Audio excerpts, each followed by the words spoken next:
ஓடுகின்ற நதிக்கு மதிப்பு, சுற்றுகின்ற பூமிக்கு மதிப்பு, ரொம்ப ஆக்டிவானு நம்ம சொல்லுவோம்ல, அப்படி இயங்கக்கூடிய மனிதனுக்குத்தான் மதிப்பு. அவன் திருப்பியும் ஏற்கலப்பை எடுத்துக்கிட்டான், போனான், வேலையை பார்த்தான், போனான், பண்ணிக்கிட்டே இருந்தான். இவனுக்கு கொஞ்சம் குழம்பி போயிட்டார். இன்று நாம் ஒரு உன்னதமான செய்தி பற்றி சிந்திக்கப் போகின்றோம். இறை வழிபாடு நமக்கு உணர்த்துவதே அவரவர் வேலையை அவரவர் செய்தால், எப்படி அவரவர் வேலையை அவரவர் செய்தால் இறைவன் தன் வேலையை தான் செய்வார். இது நல்லா இருக்குல்ல இந்த விஷயம். அவரவர் வேலையை அவரவர் செய்தால் இறைவன் தன் வேலையை தானாக செய்வார். ரொம்ப யதார்த்தமாக சொல்கிறேன் பாருங்களேன். இந்த உடம்பு உச்சந்தலையிலேருந்து உள்ளங்கால் வரைக்கும் இயங்குவதற்கு இரத்த ஓட்டம் சீராக இருக்கணும். அது பாட்டுக்கு ஓடிக்கிட்டே இருக்கணும். அடைப்பு வந்துட்டா பைபாஸுக்கு போயிடணும். அடைப்பு வந்துட்டா இந்த உடம்பு இயங்குவதற்கு இரத்த குழாயில் அடைப்பு இருக்கக்கூடாது, செயல்பாடு இருக்கணும். ஏன் இந்த பூமி சூரியனை சுற்றி சுற்றி தன்னைத்தானே வளர வேண்டும். அந்த சுற்றி வருவதில் இடர்பாடு வந்தால் கலகலத்து போகும். நீங்கள் ஒன்றும் இருக்க வேண்டாம் சார். நதி அப்படின்னா ஓடிக்கொண்டே இருக்கணும். நின்று போனால் குட்டையாக மாறிடும், நாற்றம் வந்துடும். ஓடுகின்ற நதிக்கு மதிப்பு, சுற்றுகின்ற பூமிக்கு மதிப்பு, ரொம்ப ஆக்டிவானு நம்ம சொல்லுவோம்ல, அப்படி இயங்கக்கூடிய மனிதனுக்குத்தான் மதிப்பு. காரணம், எதுவுமே தேங்கி போனால் சிக்கல் தான். ஒடுங்குவது வேறு, ஓடுவது வேறு. இயங்குவது வேறு, இருப்பது வேறு. நம்முடைய இருப்பை காட்டிக்கொள்ளக்கூடாது, இயங்கிக் கொண்டே இருக்க வேண்டும். இதை இப்படியே வச்சுக்கோங்க. இது ஒரு உளவியல். இப்போ ஒரு ஆன்மீக குட்டி கதைக்குள்ள வர, ஒரு பெரிய கிராமம். கிராமத்தினுடைய உயிர் நாடியே விவசாயம்தான். அதனால்தான் நம்முடைய தேசப்பிதா சொன்னாங்க, ஒரு தேசத்தினுடைய முதுகெலும்பே கிராமம்தான். கிராமம் நல்லா இருக்க இருக்க இருக்க தான் நகரமும் நாடும் நல்லா இருக்கும். இது ஒரு செய்தி. இதை அப்படியே வச்சுங்க. ஒரு கிராமத்துக்கு ஒரு சித்தர் வந்தார். பெரிய அருள்வாக்கு சித்தர். உள்ளதை உள்ளபடி சொல்லுவார், ரொம்ப மனமகிழ்ந்து சொல்லுவார். இந்த சித்தர்களுக்கு 10 பேர் நமஸ்காரம் பண்ணி என்ன ஏதுன்னு கேட்டால் ஒரு பூரிப்பு இருக்கும். எல்லா ஊருக்கும் இந்த சித்தர் போனால் கூட்டம் வரும். தன்னெழுச்சியா கூடுகின்ற கூட்டம் அல்ல, தானாக வரக்கூடிய கூட்டம். ஆனால் இந்த கிராமத்துக்கு போகிறாரு. விவசாயத்தை நம்பி இருக்கக்கூடிய ஊர். அவன் வேலையை பார்க்குறான். சித்தருக்கு கோபம் வந்துருச்சு. இந்த கோபம், சாபம் இதெல்லாம் சித்தர்களோட ஒட்டி பிறந்தது.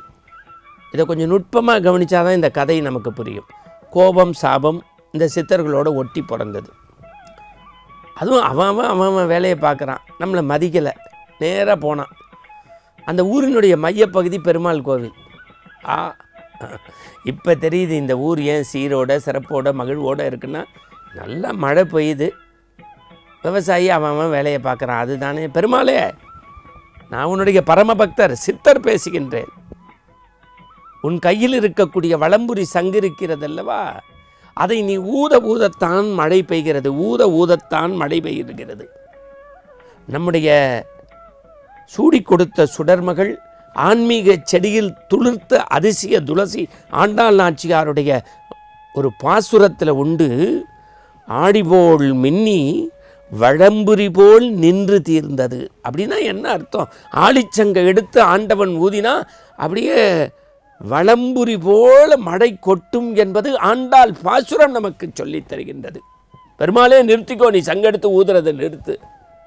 கேட்டது சித்தர் அல்லவா, சங்கெடுத்து ஓரமாக வச்சுட்டார். மழை நின்றுச்சு. விவசாயம் தடைபடும். 5 நாள் பார்த்தார், 6 நாள் பார்த்தார், 10 நாள் பார்த்தார் சித்தர்.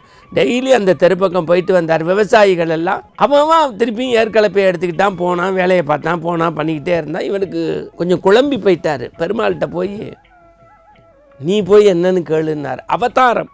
ராமன் எப்படி மேலிருந்து கீழ் வந்தானோ அதுபோல் பெருமாள் கருவறையிலே இருந்து மனிதனாக உருவெடுத்து மேலிருந்து விண்ணிலிருந்து மண் நோக்கி அவதாரமாக கீழே இறங்கி கிராமத்துக்குள்ளே வர்றார்.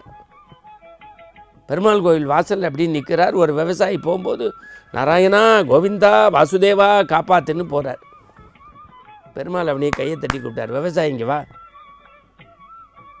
நான் சங்கெடுத்து ஊதினா தான் மழை வரும். நான் 10 வருஷத்துக்கு ஊத போடுறதில்ல, மழை வராது. அப்புறம் எதுக்கு ஏற்கலப்பை எடுத்துகிட்டு உழுதுகிட்டே இருக்க?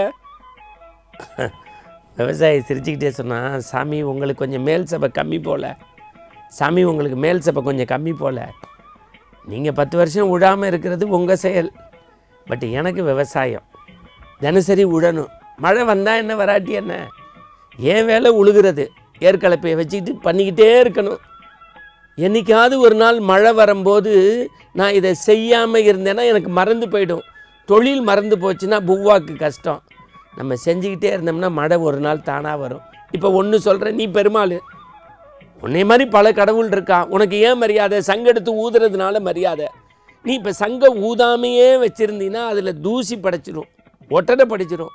யாராவது ஒருத்தன் ஊதினானா உனக்கு மரியாதை போய் அவனுக்கு வந்துடும். பெருமாள் பயந்துட்டார். அப்படியா சொல்கிற அப்படின்னு சங்க மேலேங்கிட்டையும் தட்டிட்டு பூன்னு ஊதினார். மழை கொட்டிடுச்சு. இப்போ பெருமாள் கண்ணீர் விட்டாராம். ஏழை விவசாயிக்கு என் மீது உள்ள நம்பிக்கை எனக்கே இல்லையே. ஓஹோ, நான் சங்கை ஊதத்தான் இந்த மண்ணுலகம் செழிக்கும் என்கின்ற மரியாதையை இந்த விவசாயியிடமிருந்து கற்றுக்கொண்டேன். ஆடிபோல் மின்னி வளம்புரி போல் நின்று தீர்த்தது. இப்போ பார்த்துங்க, விவசாயிக்கு தன் மீது நம்பிக்கை, விவசாயத்தின் மீது நம்பிக்கை, அதன் மீது கட்டப்பட்ட வீடாக இந்த இறை நம்பிக்கை. இரண்டும் சேர்ந்தால் வாழ்க்கை ஆனந்தம். மீண்டும் நாளை சந்திப்போம். வணக்கம்.